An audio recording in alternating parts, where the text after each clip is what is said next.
Non, bon, mais bah, très bien. Alors François, est-ce que vous êtes prêt? Oh, moi, je suis prêt à tout, oui. Est-ce que comment vous souhaitez qu'on procède? Vous souhaitez que je mette votre diapo? Bah non, mais je vous le dirai peut-être en courant, Ok. dans le courant. Bon, non, mais d'abord, sachez que je n'ai absolument rien préparé, on va dire d'un cours magistral qui n'a pas du tout sa place ici, d'autant plus que vous êtes les unes et les uns complètement abreuvés d'informations sur ce sujet. Alors simplement, on peut faire reproche à cette information d'être extrêmement hétéroclite, avec des éléments, des avis, tout ce qu'on veut, dans lesquels il est parfois un petit peu difficile de dénouer le vrai de l'important, de ce qui ne l'est pas, d'avis qui sont de la divination pour plus tard, etc. Alors, bon, d'abord, si vous avez eu le temps de regarder un tout petit peu, moi, dans les éléments, bon, d'abord, je ne me suis pas du tout occupé des transmetteurs depuis le début du mois de mars, mais par contre, j'ai eu une très importante activité dans le cadre de mes activités au Vidal, et dans la rubrique actualité du Vidal, moi, personnellement, j'ai publié à peu près 22 articles sur divers éléments de l'épidémie, avec pas mal de collègues également. Alors, vous avez eu droit à quelques-uns de ces éléments-là, et qui sont des éléments, alors il y a des éléments qu'on pourra un petit peu aborder en fonction de vos questions qui sont d'ordre épidémiologique. Vous avez des éléments qui concernent les vaccins dont on nous abreuve et personne ne sait quand ils arriveront, s'il y en a, des éléments sur les médicaments antiviraux, par comparaison un petit peu aux antibiotiques, et puis il y a des éléments, il y a un élément aussi qui est important, et je ne sais pas si vous avez eu l'occasion de le regarder, j'avais demandé à Jean-Pierre Bedos, qui est chef de service en réanimation à Versailles, de faire un petit papier sur son expérience de 6 mois ou 7 mois de réanimation des malades Covid, et d'un très très gros problème du symptôme, qui est l'oxygénation de ces malades, qui est à la fois un problème de diagnostic précoce et puis un problème de traitement pour la suite. Alors il a fait un très joli petit papier que vous avez dans les documents qu'on vous a envoyés sur ce sujet-là. Donc voilà un petit peu où on est. Alors peut-être que, par contre, je pourrais, pour commencer, puis après je vous laisserai poser les questions, si Jessica, vous pouvez mettre à l'écran les choses que j'ai faites en PowerPoint. Je ne sais pas si c'est possible. Oui, Et c'est possible. voilà. Je vais vous demander juste une petite minute parce que je ne suis pas sur mon Ouais, ordinateur allez-y. pro et je vais juste me l'envoyer par mail. À tout le monde. Non, non, en fait, je ne suis pas là sur mon ordinateur pro Ah et bon? j'ai complètement oublié de transférer votre PowerPoint sur mon autre ordinateur, mais ça va prendre une petite minute et je le partage. Parce que moi, j'ai les fichiers, mais je ne sais pas si je peux les transférer sur le système. Alors, si vous voulez le faire, euh, S'il y a une manœuvre pour le faire, on peut. oui, vous pouvez, en bas de votre écran, normalement, c'est écrit écran partagé. Oui, Donc, vous pouvez cliquer là-dessus oui, l'écran. oui. et choisir, en fait, si votre document est ouvert, vous pouvez choisir le document que vous souhaitez partager à tout le monde. Eh bien, le voilà. Je vais partager ça. Et alors là, vous avez les. Parfait. On voit. Alors, vous pouvez le mettre en mode peut-être diaporama pour qu'on voit mieux. Oui, tout à fait. Voilà. Voilà. C'est parfait.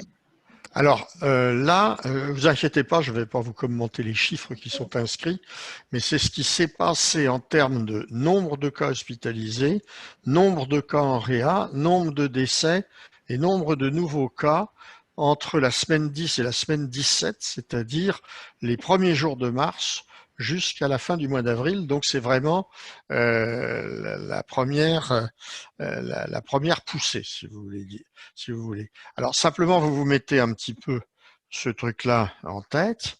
Et alors, voilà.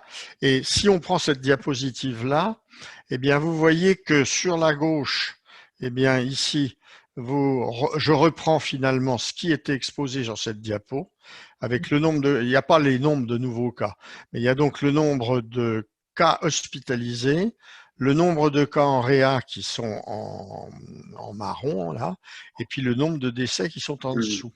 Et là, ici, vous avez l'évolution depuis la semaine 32, c'est-à-dire depuis le début août, de ce qui se passe en ce moment. Alors, je me répète peut-être parce que tous les médias reprennent ces trucs-là, ça c'est moi qui les ai construits, mais vous voyez que même si aujourd'hui on est en état d'alerte, et c'est une évidence, n'empêche que il s'est passé quelque chose d'assez incroyable au moment du mois de mars, c'est que si je reviens à la diapositive, attendez, je vais revenir là, ici, eh bien vous constatez que les derniers jours de février, alors vous allez me dire on ne contrôlait pas, on ne dépistait pas, on ne faisait rien du tout. N'empêche que quand il y a des flots de malades qui arrivent en réanimation avec une maladie, même si on ne la connaît pas, on le sait très très vite. Alors vous voyez qu'en 2 semaines, il y a plus de 26 000 malades qui sont hospitalisés, il y a 5 802 malades en réanimation, et là ici, on n'a rien de tout ça. C'est-à-dire que la progression, notamment pour les malades de réanimation, à part les 2 dernières semaines, je ne dis pas que ça n'a rien à voir, hein, c'est très important. Enfin là, il y a une apparition très très progressive des choses, alors qu'il y avait une brutalité que sur le plan épidémiologique, moi personnellement, je n'explique pas les petites semaines d'avant. Et alors attendez, ça c'est non, c'est pas ça. Voilà. Et ici, vous voyez, alors par contre, le nombre de cas hospitalisés toujours au mois de mars, ici sur la gauche. Et puis alors là, ici, l'explosion absolue. La semaine 44, c'est la semaine qui est avant le jour où nous parlons, où on a une explosion du nombre de cas dépistés, tout le monde l'a vu. Mais vous voyez, alors en termes quantitatifs, le nombre de malades hospitalisés, le nombre de malades en réa et le nombre de décès, je ne vais pas dire reste minuscule par rapport à ce que c'était avant. N'exagérons rien. Mais on est au bord de la saturation, c'est une évidence, c'est absolument normal d'inquiéter tout le monde là-dessus. N'empêche que c'est quelque chose qui démarre assez progressivement. Et moi, pour avoir discuté avec un certain nombre de mes collègues réanimateurs, ce qui les inquiète probablement le plus, c'est pas tellement le nombre de lits, parce que ça, on peut toujours inventer des lits de réanimation, c'est que les lits de réanimation, il faut mettre du personnel dedans. Et que là, c'est extraordinairement difficile. Et quand on reproche qu'on n'ait pas fait en 4 mois des formations de docteurs, d'infirmières, etc., c'est quand même une farce dans la mesure où on ne forme pas une infirmière de ces réanimations difficiles, on ne forme pas des soignants, on ne forme pas des médecins sans avoir un long parcours pour faire ça. Donc j'arrête avec les diagrammes ici. Donc il est évident que cette deuxième vague, alors attendez, comment est-ce que je reviens maintenant sur l'écran? Alors, vous pouvez faire la même manip, normalement, arrêter le partage d'écran en bas. Alors je ne sais pas où c'est ça, je ne vais peut-être pas trouver. Il faut que vous retourniez sur Zoom. Alors je retourne sur Zoom, voilà. Oh, on va y arriver. Bon, j'ai un tout petit bout d'écran, c'est pas grave. Bon, enfin voilà. Donc voilà un petit peu sur le plan épidémiologique. Alors, je ne sais pas si vous avez des questions, et à ce moment-là, j'y réponds d'abord sur le plan épidémiologique.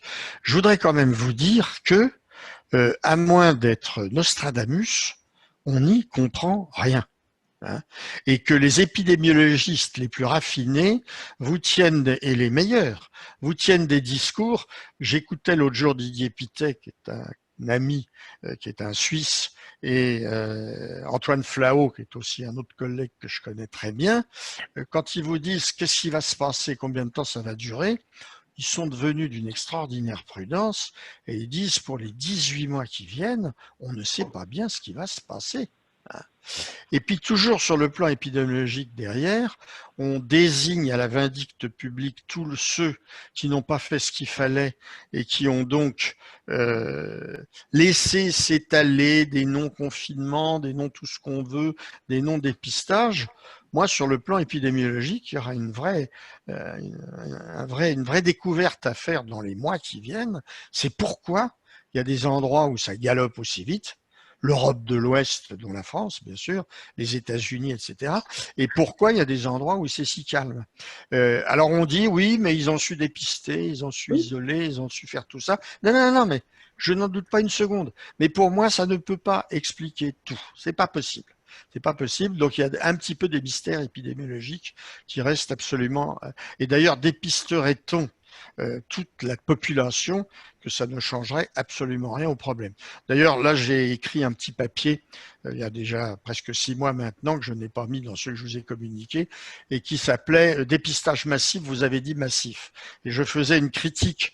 Il est très important de dépister, mais derrière, si on dépiste et que ensuite on a une population qui n'est pas en mesure soit d'être enfermée, comme en Chine, mais là on est dans une dictature, soit d'être complètement disciplinée, comme le sont beaucoup de pays d'Asie, bien entendu, si les gens ne respectent pas les choses, tout se passera comme ça. Et d'ailleurs, on évoquait tout à l'heure le problème des gymnases. Le problème, c'est que là, le respect total de mesures barrières efficaces est pratiquement impossible.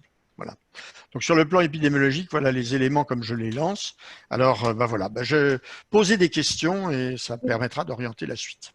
Oui. François, je voulais savoir, je pense qu'on a eu une politique de dépistage nulle. Que des tests soient gratuits, ça a amené beaucoup de populations à faire des queues pas possibles.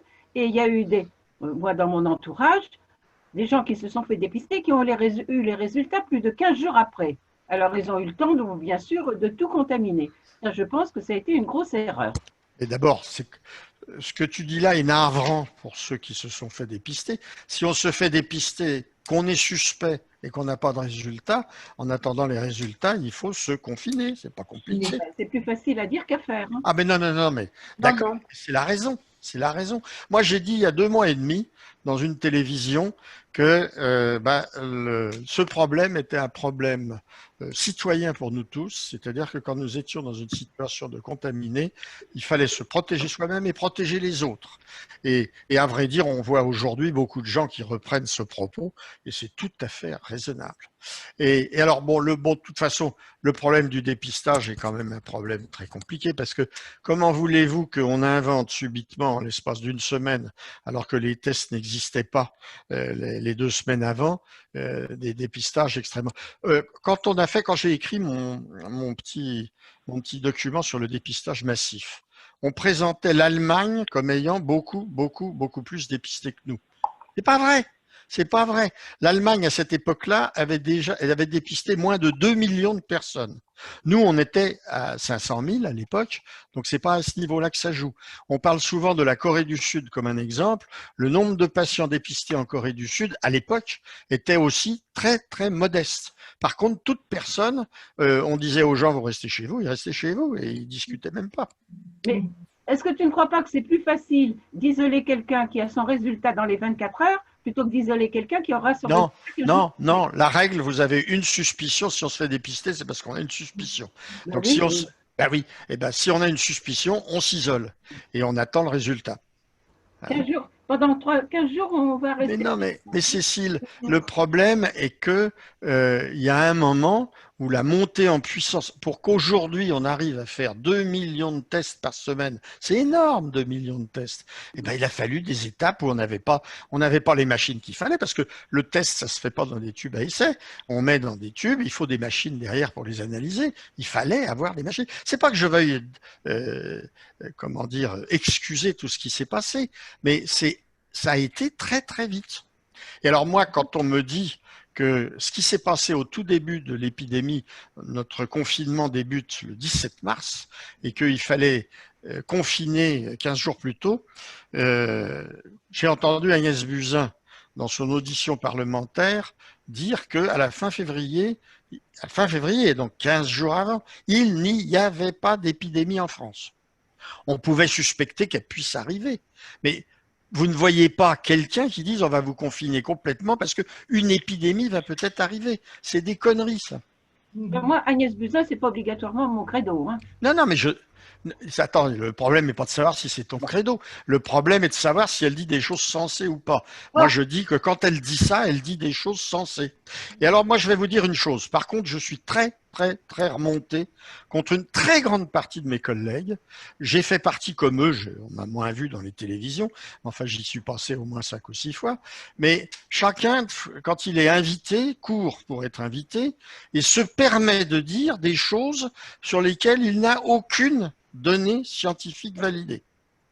Et donc, chacun vient dire « Ah oui, on a fait comme ça, mais moi j'aurais fait autrement ». Et j'aurais fait autrement, ils n'en savent absolument rien. Alors, parmi tous ces gens-là, il y a des gens bien. Il y a des gens bien, mais même chez les gens bien, quand on finit par trop dire ce que je pense et qui aurait dû être fait, et puis des gens très mal. D'ailleurs, dans les gens qu'on voit interviewer régulièrement, il y a toute une série de gars, on ne sait même pas qui c'est. Donc, c'est quand même assez hallucinant. Alors, ne vous méprenez pas sur mes propos. Je ne veux pas dire que tout a été bien fait. Mais moi, je suis scandalisé aujourd'hui que des connards aient pu porter plainte contre des ministres, contre des professionnels de tout ça, en disant il est mal fait. Qu'on le fasse dans 2 ans, très bien. Mais on n'a pas le temps aujourd'hui de s'occuper de ça. Et quand on voit ce pauvre Olivier Véran qui est devant la représentation parlementaire hier, alors qu'il a bien d'autres chats à fouetter, pour des députés qui lui posent des questions, j'en ai écouté plusieurs, dont certaines sont complètement lamentables, ça me fout en pétard. Dans les drames de nos sociétés, c'est vrai pour la guerre, c'est vrai pour le Covid, il y a un moment où un minimum de de soutien à ce qui est fait, même ce qui s'est fait est discutable. De toute façon, aujourd'hui, il n'y a aucune bonne mesure qui puisse être prise. Donc, toutes les mesures qu'on peut prendre seront critiquées. Le seul. Alors, et d'ailleurs, une question peut se poser. On met en place un confinement, on va dire total, pas tout à fait total, mais le 17 mars. En 4 semaines, 5 semaines, on voit une disparition, mais une diminution considérable de l'épidémie. Est-ce que c'est le confinement qui a permis ça? Sur le plan scientifique, on ne peut pas répondre. Ça n'est pas une étude scientifique. C'est une constatation qu'on a fait ça, il s'est passé ça. Alors, bon, c'est assez raisonnable de penser que c'est ça qui s'est passé. Alors, il faudrait peut-être tous s'enfermer chez nous, ça c'est vrai. Mais la société peut s'arrêter de vivre aussi. Bon, est-ce que je peux réintervenir pour te dire, François, que tu as eu un élève merveilleux qui s'appelle Eric Combe, et Oui. j'invite tout le monde à lire son bouquin, Oui. Urgence sanitaire, qui, moi, m'a beaucoup appris. Et je n'en doute pas. Mais tu vois, Eric, que je connais bien, il finit par dire des conneries. Oui, je suis d'accord. Il finit par dire des conneries. Et moi, c'est un peu un drame de nos sociétés. C'est pas propre à la France, mais chez ces chaînes d'information continue qui, pendant tous les jours, tous les après-midi, déclenchent des débats où on invite des gars qui connaissent, des gars qui connaissent pas. Et les gars qui connaissent, de temps en temps, ils essayent de dire des choses qu'ils pensent. Et c'est autre chose que de dire des choses qui sont démontrées. Moi, je peux parler? Oui, bien sûr. Est-ce que je peux intervenir? Bien sûr. Je voulais juste te dire, François, que ça me fait un bien fou d'entendre ce que tu viens de dire. Vraiment. Parce que je suis vraiment dans cette lignée-là où je pense que beaucoup de paroles ont nui à ce que l'on pouvait comprendre et ce que l'on pouvait éventuellement appliquer. Merci. Alors d'abord, moi, ce que je remarque aussi, c'est que c'est plutôt dans les vieux qui arrivent à dire des choses raisonnables. On a entendu il y a 8 jours, zut, ça y est, je l'avais dans la tête, mais je deviens vieux, moi. Didier Sicard. Bon, Didier Sicard est pour moi un copain et un gars qui pour moi est indiscutable. Il a dit des choses extrêmement raisonnables, justement sur la poursuite des gouvernants aujourd'hui devant Et il y en a un qui a dit des choses très, très, très sensées hier soir sur une télévision, c'est Jean-Pierre Raffarin. Oui, oui. Pas médecin, mais qui est un homme extrêmement raisonnable. Le souci, c'est que le problème sanitaire est devenu un problème politique. Voilà. Oui, bien sûr. Et c'est dommage. Voilà. Et c'est forcément un problème politique. Le problème, c'est que, oui, c'est un problème politique, bien évidemment, mais qui peut dire quelles sont les bonnes mesures qu'on peut prendre? Voilà. Enfin, moi, pour l'instant, ça ne sert à rien. C'est pas aujourd'hui, mais ça ne sert à rien de revenir quotidiennement sur ce qu'on a fait avant-hier. Je voudrais également dire une chose. Sur le plan clinique, disons que cette maladie a commencé un petit peu moins d'1 an. Est-ce qu'on est capable aujourd'hui d'écrire dans un traité de médecine une sémiologie de la maladie avec ses signes cliniques, ses périodes d'incubation, ses modes d'évolution, ses complications? La réponse est non. D'ailleurs, les petits collègues du conseil scientifique de Vidal, l'autre jour, m'ont arabusté en disant qu'on pourrait faire une reco sur la prise en charge du Covid. Je proteste contre ça.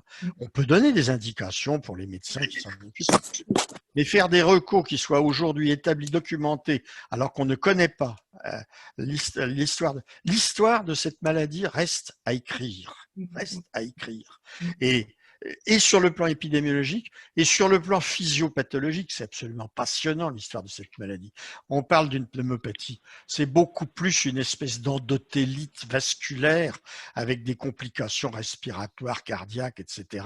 et qui explique d'ailleurs la multitude d'organes qui sont concernés.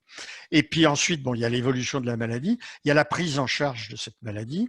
Dans la tête des gens, on mélange complètement ce qui serait un traitement étiologique de la maladie, c'est-à-dire un médicament antiviral, et des traitements qui sont souvent très utiles. Celui qui est le plus démontré, c'est la dexaméthasone, qui sont des traitements symptomatiques des phases aiguës de la maladie. Alors moi, ce que je peux dire, d'une part, c'est que sur le plan des traitements, d'ailleurs j'ai fait un article sur les antiviraux, eh bien faire un antiviral, c'est très très compliqué. Et on a nous en tête la comparaison avec les antibiotiques. Les antibiotiques, c'était pas simple. N'empêche qu'un beau jour, en début 1941, on a commencé à administrer de la pénicilline et qu'en l'espace de 6 semaines, on savait que la pénicilline était un progrès gigantesque. Il n'en est rien avec les antiviraux. Et que vous preniez pour l'instant pour le Covid, on n'a aucun antiviral qui ait démontré une efficacité convenable. Et l'histoire du remdesivir est une sombre histoire de conflit d'intérêts entre le laboratoire Gilead, M. Trump qui en a assuré la promotion, et aujourd'hui le remdesivir, s'il a une efficacité, elle est très modeste. Très modeste. Et dans cet article, je décris, il y a une bonne vingtaine de produits qui ont été utilisés. Il n'y en a aucun pour lequel, pour l'instant, on a une démonstration d'efficacité. Donc, j'entends sur le plan analyse statistique, enfin, oui, analyse scientifique et statistique, pour dire voilà un médicament qu'il faut utiliser.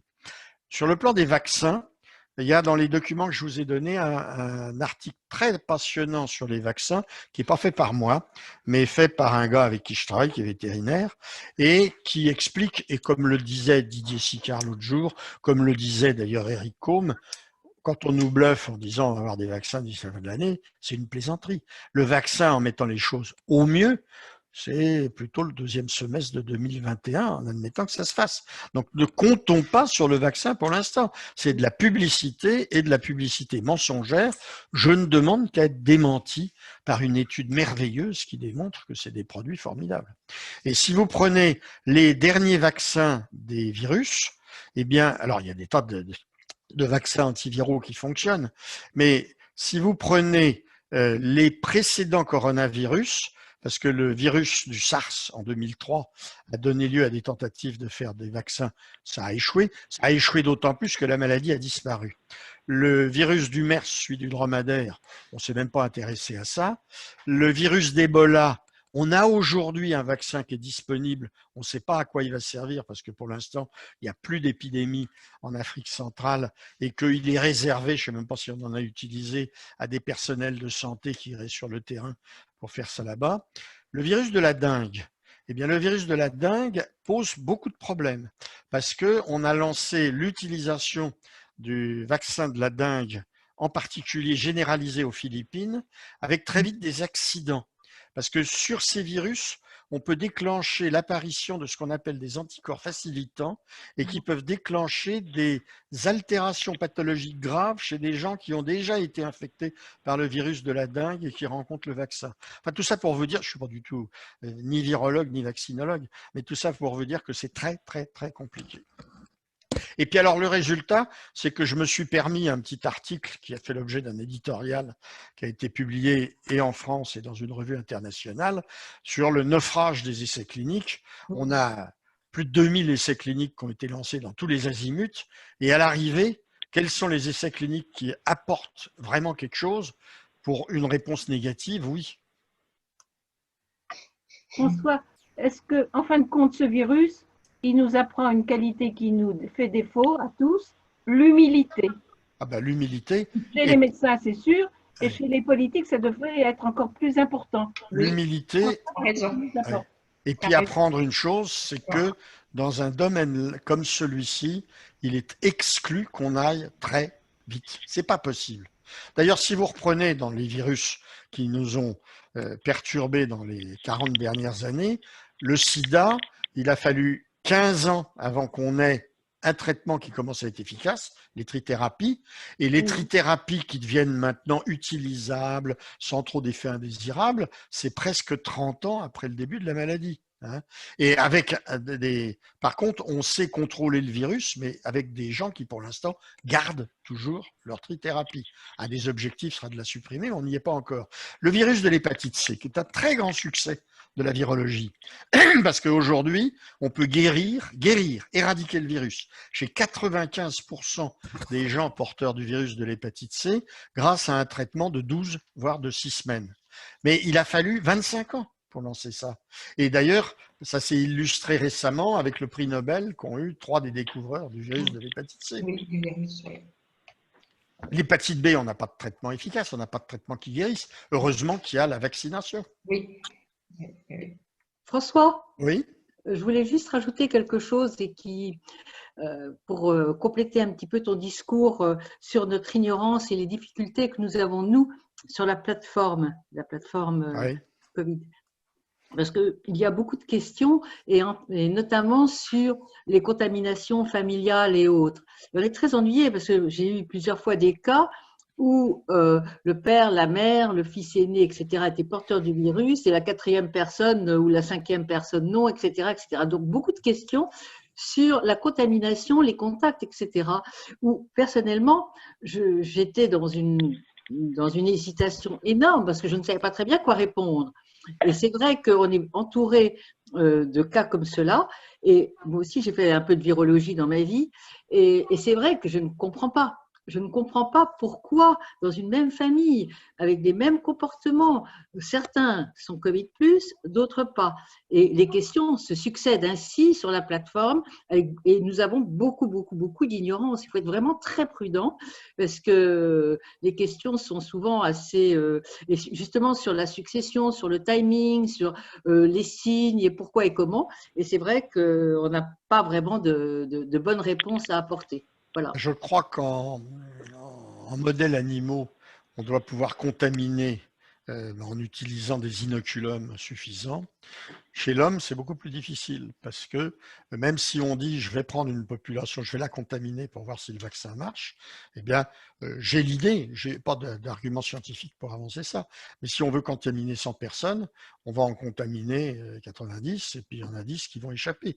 Moi, j'ai un de mes fils, ils sont 5 dans la famille, la mère et les 3 enfants ont été contaminés et mon fils, lui, n'est pas contaminé. On se demande vraiment pourquoi. Ben oui. Et alors en plus, bon, il y a quand même des phénomènes d'immunité. Et que répondre. Non, mais parce que, alors, il y a probablement des arguments, mais là j'avance des arguments, c'est que d'abord, pour être contaminé, il faut avoir aussi des éléments de charge virale qu'on a reçus. Oui. On connaît bien ça dans des infections digestives, dans les shigelles, les salmonelloses, l'inoculum bactérien est très important. D'autre part, il y a, mais là aussi je ne suis pas du tout immunologiste, il y a des phénomènes d'immunité des muqueuses qui sont probablement, et qui sont non spécifiques, et qui sont probablement pas les mêmes suivant les individus. Donc, alors pour moi, quand on est dans un cluster et que on joue à la touche-touche avec plein de gens et qu'il y a des gens contaminés, ça se passe. De plus, il y a un espèce de mystère qui sont, on en parle peu parce que c'est très peu débrouillé, ce qu'on appelle les supercontaminateurs. Il y a des gens qui sont porteurs du virus et on s'aperçoit qu'ils contaminent personne. Et puis, il y a un individu qui va contaminer 30 personnes. On ne sait pas pourquoi. Donc là, il y a vraiment… Mais on est dans un océan d'ignorance et d'incertitude. Alors, le minimum syndical, pour éviter d'être contaminé, c'est le masque, c'est ces termes horribles de distanciation sociale, le lavage des mains, etc., qui protègent certainement beaucoup, Je ne sais pas. Mais moi, personnellement, je pense que justement, à nos âges vénérables, eh bien, c'est ce qu'il faut que nous fassions. Et puis alors, éviter d'aller se fourrer dans des endroits. J'habite en face du cimetière de Montparnasse. Dimanche, au moment où il y avait beaucoup de gens dans le cimetière, il y avait certes des gendarmes à l'entrée, mais les allées du cimetière de Montparnasse, ça ressemblait à une boîte de nuit, vu le nombre de gens qu'il y avait là-dedans. Je ne sais pas si le cimetière du Montparnasse va être un cluster dans les jours qui viennent. De toute façon, on en a eu un absolument extraordinaire, qui est cette réunion d'évangélistes à Mulhouse quand les choses ont démarré en France. Et puis, il y a un cluster absolument merveilleux qui est la Maison Blanche. Oui. Non, mais c'est très intéressant parce que ça permet, moi, sur le plan conceptuel, c'est absolument passionnant cette histoire. Une maladie nouvelle, on n'y connaît rien. L'épidémiologie n'est pas connue. Le mode de contagion est mal étiqueté. Il y avait encore un article sur un journal quelconque ce matin sur la contamination aérienne est établie. Ben oui, la contamination elle est aérienne. Et il est évident que le principal, c'est quand on vous crache dessus et qu'on envoie des postillons, mais qu'il y a des contaminations qui se font autrement. Moi, je fais un petit peu parallèle avec des arguments que donnait Monsanto avec ses maïs transgéniques pour dire que vous voyez, moi, mon transgénique, eh bien, l'organe mâle, il est sur le haut de l'épi de maïs, tout en haut, et puis il tombe sur l'organe femelle qui est sur la grappe de maïs, et puis ça ne dépasse pas de 70 cm. Mais il faut être complètement crétin pour dire ça. Il y a forcément des particules d'OGM qui vont être transportées par le vent et qui peuvent aller à 2 km. Voilà. Alors, statistiquement, c'est minuscule, mais il suffit de l'attraper comme ça. Vous êtes médusé, j'ai dit trop. Je crois que Catherine Patrice a une question. Oui. Je vais mettre mon micro. Bonjour François et tout le monde d'ailleurs. Bon, je suis très intéressé bien évidemment par tout ce que tu dis. J'aurais voulu avoir ton point de vue sur ce qui concerne les gens qui ont été malades et qui ont conféré une immunité. Alors bien sûr, on ne peut pas savoir combien de temps elle va durer pour une raison simple, c'est qu'on n'a pas assez de recul, ça je comprends facilement. Mais est-ce que ces gens-là ont exactement les mêmes précautions à prendre que les autres quand ils savent qu'ils ont des anticorps? Moi, j'ai des voisins qui ont été contaminés au mois de mars, qui ont fait une sérologie au mois de juin et qui en ont refait une au mois de septembre. Bon, il semble qu'ils aient des anticorps qui soient toujours actifs, c'est en tout cas ce qu'on leur répond. Est-ce que ces gens-là doivent prendre exactement les mêmes mesures que les autres?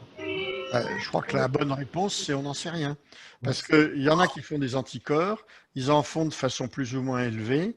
Est-ce que ces anticorps sont protecteurs? On ne le sait pas bien. Est-ce qu'ils sont protecteurs de la même façon pour tous? On ne le sait pas bien. Alors bien entendu, aujourd'hui, on agite les cas de personnes qui ont refait une infection par le Covid. Comme le disait, alors je ne sais plus lequel des collègues que j'ai entendu hier, les cas répertoriés de rechute, de récidive, de nouvelles infections par le Covid dans le monde, ils excèdent pas 20. C'est envisageable. Enfin, c'est pas là-dessus qu'on doit craindre. Alors, quand est-ce que la population sera vaccinée? On n'en sait rien du tout. On va vacciner, immunisé par l'immunisation naturelle. On n'en sait rien du tout. S'il vous plaît, je peux parler? Sûr. Mais avant, je voudrais juste te remercier énormément de ce que tu viens de dire. De tout, depuis le début. Alors, je sais pas qui voulait prendre la parole, mais allez-y. Martine Coelho. Je ne sais pas si vous m'entendez. Oui, mon fils a eu la Covid fin février, non objectivé en mai par des anticorps, et en septembre, il n'avait plus d'anticorps. Oui. Oui. Non, mais on ignore la cinétique des anticorps. Moi, dans mes petits-enfants, j'en ai plusieurs qui ont fait le Covid. Il y en a qui on a mesuré les anticorps qui en ont, parce qu'ils sont protecteurs, j'en sais rien. Il y en a qui, 4 mois après, avaient des IgM et pas des IgG. Non, on est dans une ignorance extraordinaire. Et le drame aujourd'hui, c'est que, et c'est vrai pour les essais cliniques, chacun lance des essais cliniques dans son coin. C'est un énorme travail, pas seulement pour des raisons financières, mais il faut réfléchir à ce qu'on fait. L'essai français Discovery partait de bons sentiments, on voulait y inclure plein de malades, mais les gens qui ont lancé ça se sont rapidement laissés déborder.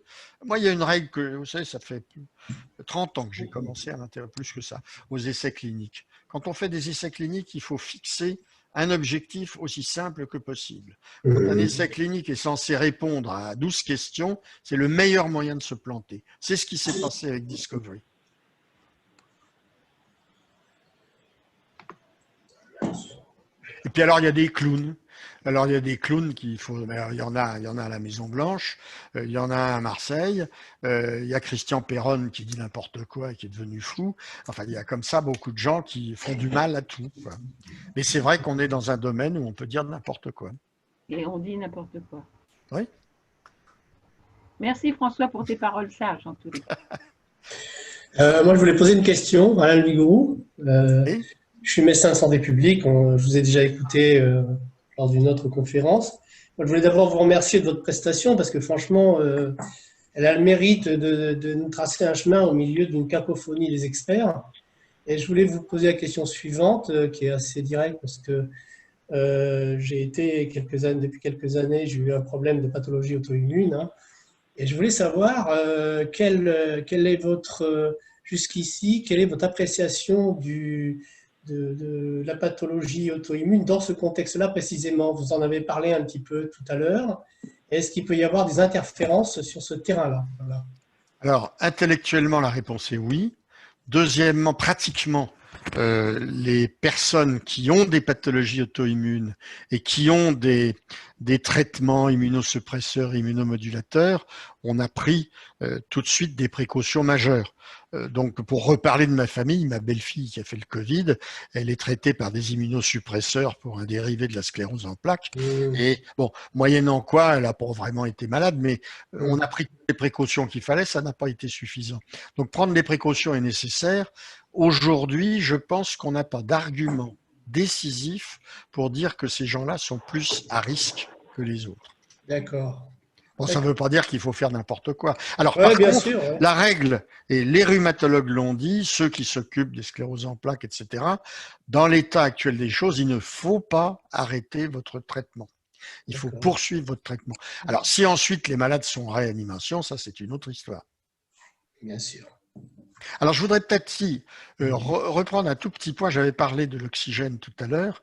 Une des surprises de ça, et je pense que c'est grandement lié au fait que la maladie respiratoire, avec son insuffisance respiratoire, n'est pas je vais schématiser, n'est pas une maladie de l'alvéole. C'est une maladie de l'endothélium vasculaire qui crée des chintes dans les poumons en particulier, et qui a amené à découvrir une chose absolument extraordinaire, c'est qu'on avait des gens qui avaient peu de symptômes, un peu de fièvre, qui apparemment n'étaient pas très malades, n'avaient pas de difficultés respiratoires majeures, et chez lesquels tout d'un coup on découvrait une saturation oxyhémoglobinée artérielle effondrée.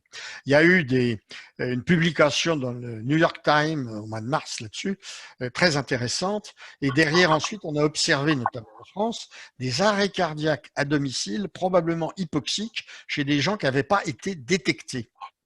Et c'est d'ailleurs pour ça que dans ce petit papier sur les oxymètres que vous avez, je pense qu'on a chez soi, mais pas seulement chez le médecin, chez nous, dans nos familles, on a un thermomètre. On a très souvent un tensiomètre aujourd'hui. Acheter un oxymètre, vous en trouvez pour 22 € sur Amazon. Et chez le pharmacien, il y en a partout. Et prendre on parlait de téléconsultation. Ouais. La téléconsultation, c'est embêtant parce qu'on voit pas dire, on touche pas le malade. Mais le malade qu'on voit en téléconsultation, s'il a un oxymètre, on lui demande, vous mesurez votre saturation. Ouais. Et s'il a 90% de saturation, c'est pas normal. Celui-là, il faut le voir assez rapidement. Oui, absolument. Est-ce qu'il y a des patients qui ont eu le Covid et qui peuvent absolument pas faire d'anticorps à la... Je répondrai volontiers oui, parce que tous les cas peuvent survenir. Bon, je pense je ne lis pas toute la littérature, pourtant j'y ai passé du temps dans les mois qui viennent de s'écouler, mais je pense que si on faisait une cinétique des anticorps dans une large population, on trouverait que la cinétique n'est pas celle qu'on pense. On dit toujours, vous allez faire des IgM qui vont apparaître au 8e jour, etc. Et ils auront disparu à J30, et là on va avoir des IgG. J'ai plusieurs exemples qui montrent que c'est pas vrai. D'accord. Ouf. Mais l'histoire de ce truc-là, c'est dans 3 ans qu'il va falloir l'écrire. Oui. Il était une fois le Covid. Oui, mais la difficulté est que nous sommes appelés à donner quelques conseils quand même sur cette plateforme ou ailleurs, et c'est assez compliqué pour nous parce qu'on ne sait pas que dire, à part notre bon sens et tout notre passé et notre vécu de médecin. Ben voilà, il faut essayer de ne pas dire de bêtises, mais on a peu de documents vrais. On a peu de documents et on a peu de comparaisons possibles. La comparaison avec la fameuse grippe de Hong Kong 1968-69 est revenue sur le tapis dans les 15 derniers jours. Moi, personnellement, la grippe de Hong Kong, elle arrive en France l'hiver 78-79. Moi, c'est le moment où je débute mon internat. Et j'ai vu, enfin 79, oui c'est ça, non pas 78, 70, pardon, 68, 69 et début 70. Moi j'ai commencé ma carrière de réanimateur l'hiver 69, 70. J'ai le souvenir d'avoir vu des grippes graves, mais des jeunes de 17 ans qui mouraient en 18 heures, c'était terrifiant. Mais à l'époque, on n'avait pas du tout cette même dialectique qui était des morts. Alors, de toute façon, quand on voit des gens qui nous disent que les services de réanimation étaient pleins, mais en 1970, il y avait 5 services de réanimation dans Paris. Donc le problème était pas, et avec des possibilités de ventilation qui n'avaient rien à voir avec ce dont on dispose actuellement. Donc la comparaison est extrêmement difficile. Les âges touchés sont extraordinairement différents. Et ce qui est extraordinaire, c'est que pour la Hong Kong de 1969, officiellement, le nombre de morts en France a été de 30 000. En fait, c'est une évaluation qui est assez grossière. Et j'avais trouvé un article dans Valeurs Actuelles, au moment où H1N1 est revenu, là, au moment où Roselyne Bachelot était ministre, et ils avaient sorti des papiers disant qu'il y avait probablement eu 100 000 morts en France. Mais à l'époque, on ne comptait pas les choses au jour le jour, comme est capable de le faire Santé publique France aujourd'hui. Qu'est-ce qu'il faut penser de ce qui paraît sur le BCG et la potentielle immunité que ça pourrait donner vis-à-vis du Covid, comme celle de la grippe et le Covid. Oui, mais si tu veux, bon, ça fait partie des idées qu'on peut avoir. On peut avoir des tas d'idées pour lancer quelque chose. Bon, ensuite, il faut tester les choses. Je dis beaucoup de mal de Didier Raoult, que je connais.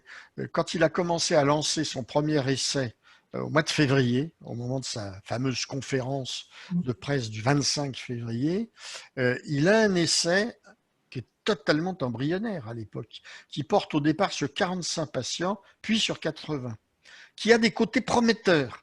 Parce que sous l'hydroxychloroquine, on observe dans ce qui est fait une réduction de l'ARN viral, de la charge virale. Mais ça ne démontrait rien, bien entendu. Ça ne pouvait qu'être le début d'un travail pour faire des essais beaucoup plus importants, etc. Ils ne les ont jamais faits. Alors, aujourd'hui, je crois que c'est à peu près établi, l'hydroxychloroquine ne serait qu'on... Alors, comme ça, mais on peut faire une liste de 40 médicaments qui ont été essayés de façon diverse.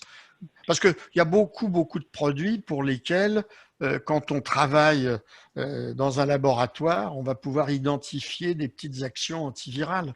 Entre une action antivirale identifiée dans les boîtes, et un des modèles de ça, c'est les antiviraux de la grippe. Les antiviraux de la grippe, les inhibiteurs de la neuraminidase, donc le seul qui reste aujourd'hui est un peu le Tamiflu, ça fait 30 ans qu'on se demande à quoi ils servent. Alors, on sait qu'ils ont une action pour empêcher le virus de rentrer dans la cellule, etc. Mais ensuite, alors si, moi j'ai une petite arrière-pensée, c'est que s'ils servent à quelque chose, c'est avant qu'on ait le virus. Ou alors, dès qu'on a les premiers symptômes, vous savez, on fait 40 dans le métro à 3 heures de l'après-midi, il faut prendre le médicament à 3h30. Et bon, c'est pas réalisable comme ça. Et jamais les études n'ont permis de faire ça. Je pense que sur les antiviraux en phase aiguë, c'est quand on les utilise de façon très précoce. Et il y en a un modèle qu'on connaît bien, même si la maladie est rare, c'est l'encéphalite herpétique. L'encéphalite herpétique, au milieu des années 70, c'était 80% de mortalité. Est arrivé la cyclovir, et en 5 ans, on a su que la cyclovir ne guérissait pas l'encéphalite herpétique, mais a fait passer la mortalité de 80% à 20%, avec des séquelles pour d'autres malades. Mais, et alors là, c'est comme le traitement d'une méningite à méningocoque. La cyclovir devait être débutée dès les premiers symptômes de la maladie. D'accord. Ok.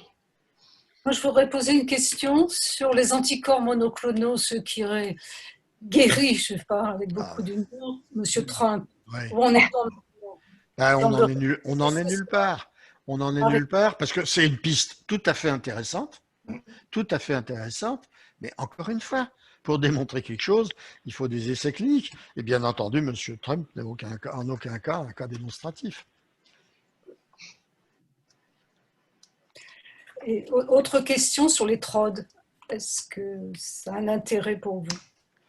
Ah ben, moi, je pense que... Alors là, on revient à la nécessité de faire un dépistage. Faire un dépistage, même si je pense qu'on ne pouvait pas inventer en quelques semaines un dépistage qui n'existait pas juste avant, ça demandait forcément du temps. Les TROD, pourquoi pas? Simplement, il faut valider et leur spécificité et leur sensibilité. Alors, est-ce qu'en France, par exemple, on a beaucoup traîné parce qu'on a des organismes administratifs qui ont des exigences pour être certain que le truc qu'on va utiliser n'est pas une arnaque, ne donne pas des valeurs qui sont très différentes de ce qu'ils prétendent, etc. Je pense qu'il faut absolument... Enfin, c'est le rôle de nos agences, hein, c'est le rôle de nos agences. Mais... Alors, d'une certaine façon, on peut se demander pourquoi on a traîné si longtemps, y compris pour faire les tests antigéniques. Là, maintenant, devant la pharmacie à côté de chez moi, il y a une tente où on fait des tests antigéniques. C'est le pharmacien qui fait ça. Bon, il est certain qu'ils ont probablement une sensibilité moindre que celle des tests PCR classiques. Est-ce que c'est suffisant? Alors, il faut bien voir là-dedans qu'ensuite, sensibilité moindre, ça veut dire qu'on va avoir des faux négatifs. Donc, on va relarguer dans la nature des gens en leur disant « vous n'êtes pas contagieux puisque vous êtes négatif », alors qu'ils le sont. Mais à vrai dire, c'est pareil aussi pour le test PCR, ARN PCR, parce que si vous êtes négatif aujourd'hui, eh ben, il faudrait refaire un test la semaine prochaine pour voir si vous êtes toujours négatif. On avait eu ce problème au moment du sida, et quand on a commencé à dépister tout le monde, on nous a dit c'est facile, il faut dépister toute la population française. Oui, il faut dépister toute la population française, mais il faut aussi dépister tous les sujets à risque tous les 15 jours. Et oui. C'est ça. Oui. Alors aujourd'hui, nous sommes tous des sujets à risque. François, à Oui. propos du test antigénique, moi ce que Oui. j'ai lu ou entendu, je ne me souviens plus, disons qu'il a une valeur, une relative valeur, enfin une bonne valeur, que dans la mesure où le sujet présente des signes cliniques. Sinon, Oui. ce n'est pas la peine de le faire. Ben, C'est c'est un problème de comment charge virale. C'est un problème de charge virale. ça. Un problème de... Mais Donc il faut bien le recommander qu'à ce moment-là, déjà on élimine bien sûr. les faux Bien négatifs. sûr. Bien sûr. Non, mais... Et puis de toute façon, dépister toute la population. Parce qu'il y a des gens là, il semble que je sais quoi, c'est la Serbie, la Tchécoslovaquie, enfin je sais pas quoi, qui a décidé de dépister toute la population. La Slovaquie. Bon, ben, faut qu'ils recommencent dans 15 jours, une fois qu'ils auront fait ça. Ouais. Et puis alors on nous dit, vous voyez, la Nouvelle-Zélande a tellement bien su s'isoler. Enfin, pour aller en Nouvelle-Zélande, la frontière, c'est difficile à passer. Il y a 4 heures d'avion depuis l'Australie. Enfin,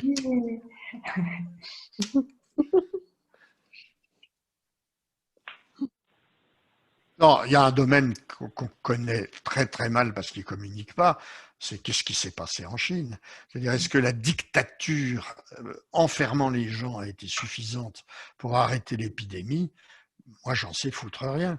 Je pense aussi que c'est purement de la com, parce que là, toutes les 3 semaines, on nous annonce qu'il y a un petit redémarrage en Chine. Alors, on met en route immédiatement un confinement total du truc, et 15 jours après, la dictature chinoise vient nous dire, vous voyez, on a contrôlé les choses et tout va bien.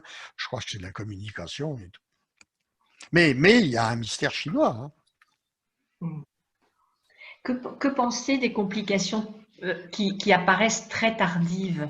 Ça, c'est un truc absolument passionnant, dans la mesure où on s'aperçoit que les gens vont garder des séquelles respiratoires, neuromusculaires, etc., et qui peuvent durer des semaines, des mois.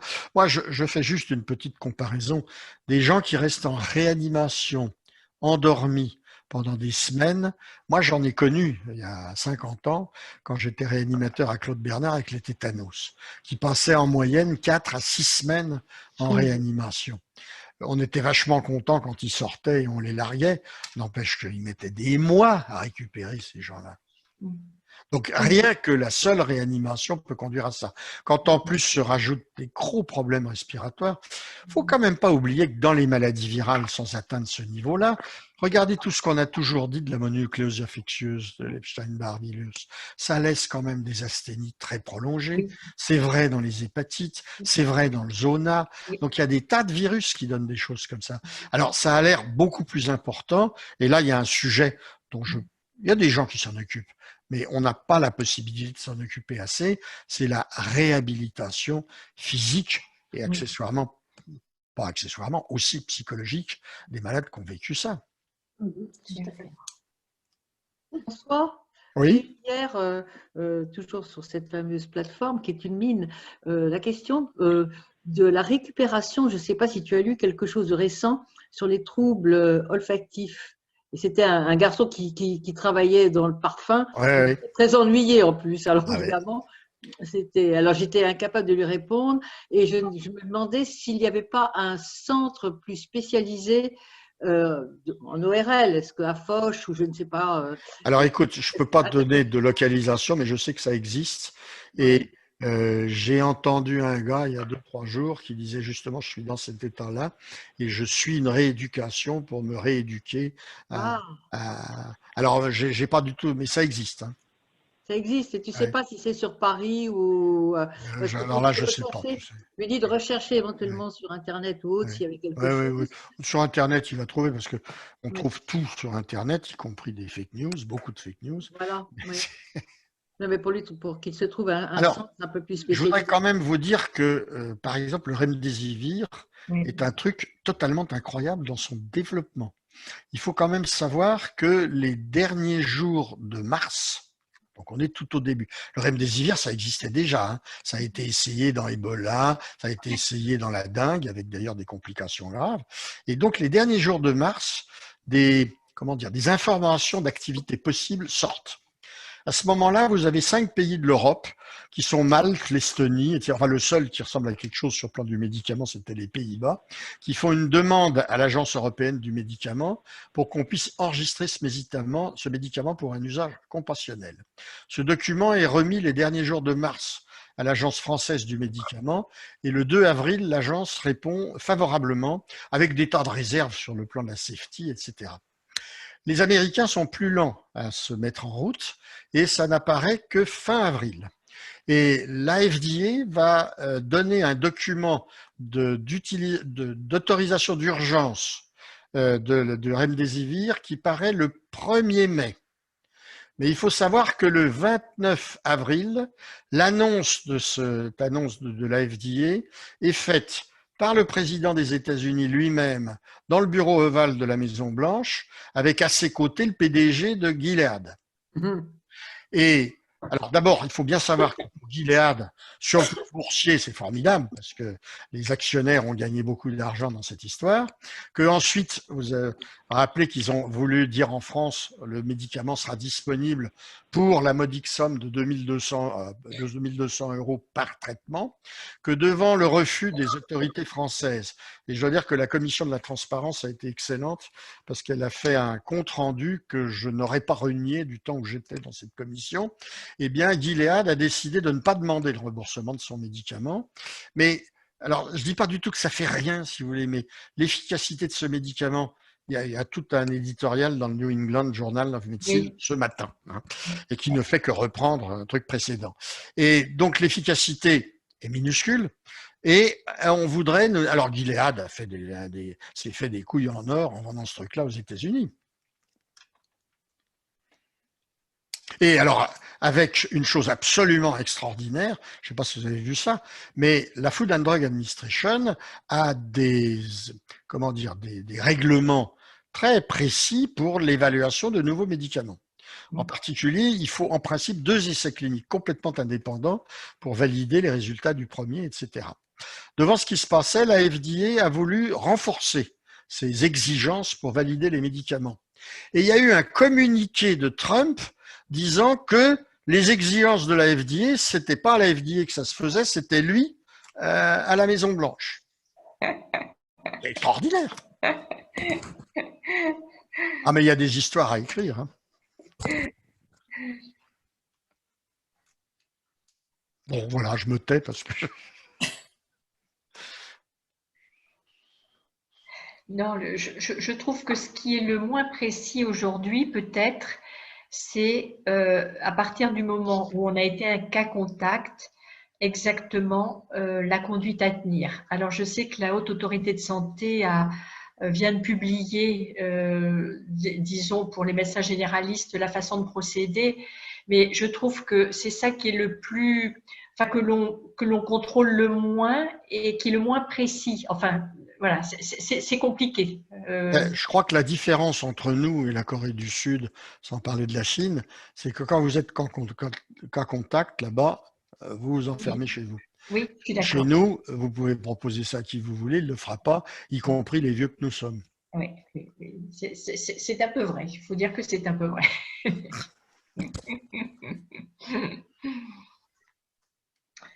Bon. Voilà, mais l'histoire reste à écrire. D'accord.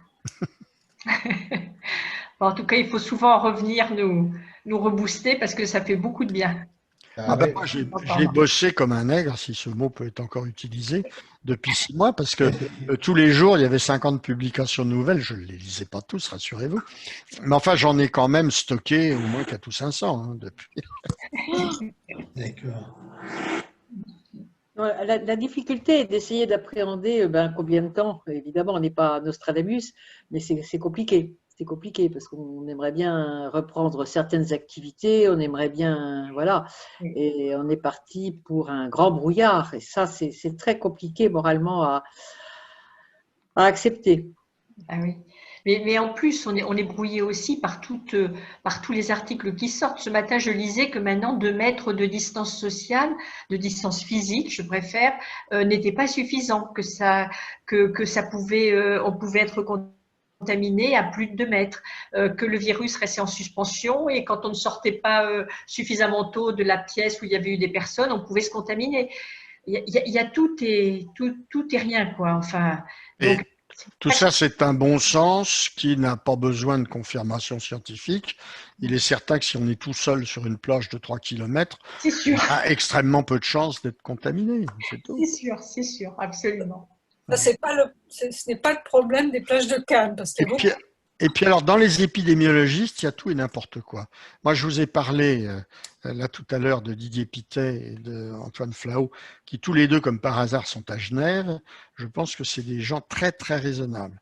Alors, il y a beaucoup d'épidémiologistes qui sont tout à fait bien, et il n'y a rien à dire, hein, y compris celui qui est dans le conseil scientifique avec Jean-François Delfrécy. Mais il y a un gars qu'on voit tout le temps à la télévision, que vous avez peut-être vu, qui s'appelle Martin Blachier. Mais dans toutes les télévisions, on le voyait tous les jours, etc. Alors, on nous le présente comme épidémiologiste, directeur d'un institut qu'il a créé. Alors, moi, j'ai quand même été regardé sur Internet. Le cursus de ce gars-là, moi, je ne l'ai jamais vu, hein, ce mec-là. Le cursus de ce gars-là ne lui donne aucune qualité pour dire tout ça. J'ai posé la question à mes collègues dans la Société de pathologie infectieuse, ils ne le connaissent pas.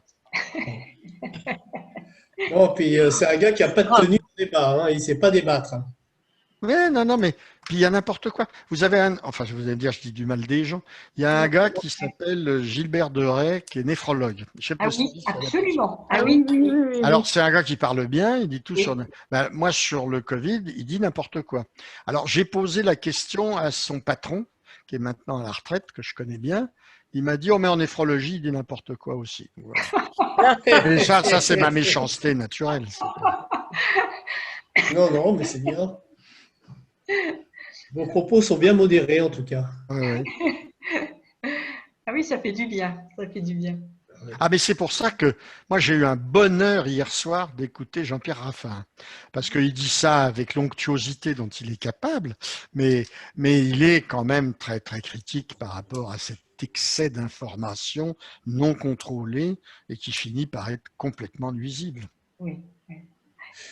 Complètement, ouais. Et je parlais de Didier Sicard tout à l'heure, je l'ai contacté après pour le remercier d'avoir dit ce qu'il disait, parce que je trouvais ça vachement bien. Mais en plus, quand on est, alors pour les gars du conseil scientifique, que ce soit Yazdan qui est à Bichat, Jean-François Delfrécy que je connais bien depuis longtemps, d'autres, bon, ces gars-là, ils se seront donné un mal. Pas possible. Est-ce qu'ils ont bien fait? J'en sais rien. Mais les agressions dont ils sont l'objet, moi je comprends le pétage de plomb d'Olivier Véran avant-hier à l'Assemblée nationale. Moi je serais beaucoup plus violent que lui. Et je suis pas ministre.